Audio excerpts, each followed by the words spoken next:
Hey guys, and welcome back to my channel. You already know you're rocking with the girl, the messy YouTuber. And yes, your eyes are not deceiving you.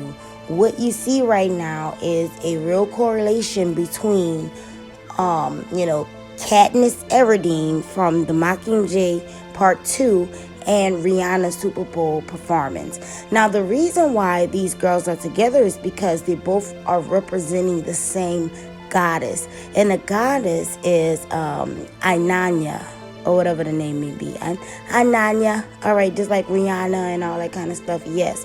And this Inanna person is called by different names, like Ishtar and all that kind of stuff like that. And she is the mother of Tammuz, okay? So this is the stuff that you're actually worshiping on Christmas, on Easter. So that's why we're about to get into this. And if you notice, you'll see all this Hunger Games stuff just popped up on Netflix. So, just like the Spirit is on it, they on it too, because this is what they like. They like mockery. And they like to do this stuff in front of you and hope that you don't put two and two together.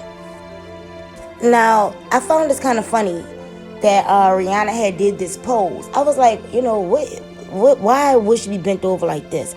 Then when I seen this picture, I said, okay, now it really makes sense. See, Ishtar was kind of like a whore, pretty much. She loved sex. She loved to have other women's men. She loved to have multiple men, things like that. So that's why, Rihanna hit this pose, and that's why this pose has been archived. I guess that came out of some type of pyramid or something. I don't know where that came from, but it's pretty much in honor of her whore ways, okay? And we all know at the end of the Bible, she said, there's a whore, and the world has drinking out of her cup of filth, and I always tell y'all about that. So sometimes it could just be like this one spirit just morphing into different spirits, just to satisfy people's different types of worship. And this right here is just another reference to the Hunger Games and all that kind of stuff. You know what? The Hunger Games commence before the world ends, pretty much. So, she has the arrows on her back. And y'all know that Katniss was all about those arrows. Now, some people say that, these people aren't in the Bible. God don't pay these people much dust, okay? And the prophets didn't either. But this is how it came through. Then he brought me to the door of the gate of the Lord's house, which was toward the north. And behold, there sat women weeping for Tammuz. Okay, so God was very upset because these women were in the temple and they were weeping for Tammuz, the son of Ishtar. Okay, and they did 40 days of Lent. They ate ham in representation of his death because he was killed by a wild boar. They made cakes with spices. That's also in the Bible. And I showed y'all that verse before where the women were making spices and serving them to their husband. And they put the cross on it for Tammuz, the hot cross buns. And I just want to say, for us believers, we are not supposed to idolize the cross, okay? God already told us about wooden images that come from trees and all that kind of stuff like that, and carving those images. We're not supposed to worship that. We're supposed to remember the works of the cross, because that cross did not belong to us. That cross belonged to them, and they're the ones who hung Jesus on it, okay? So this cross, wooden image, actually represents Tammuz. And just like for Easter, children have Easter egg hunts. A wooden image of Tammuz hidden in one of the pots was then the object of search by the women. When they found it, they buried it again or threw it along with the pots into a body of water amidst loud lamentation. Explicit reference to such a rite is found only once in the Bible. This really disheartened God, and this will bring on the wrath of God. You know what I'm saying? And then the Catholic people don't even have a reason for celebrating it. They even tell you straight up.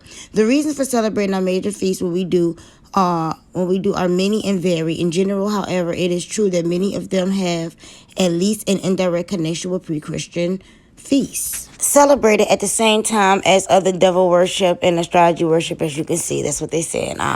Click, click.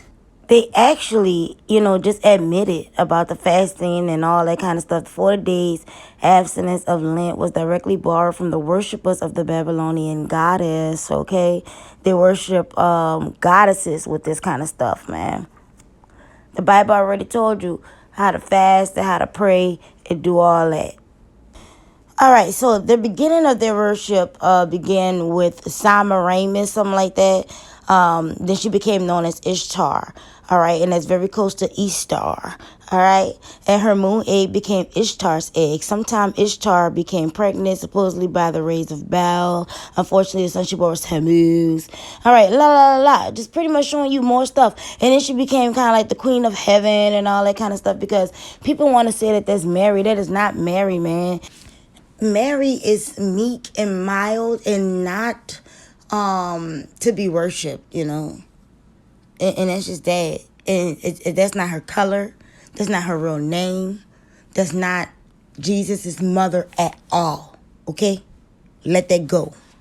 I just really don't like when y'all play with Jesus' mama like that. I don't like when y'all play with Mary like that because when y'all follow Mary lineage, y'all already know what she was. Y'all know she was from the tribe of Judah. Y'all know she was Hebrew. Y'all already know.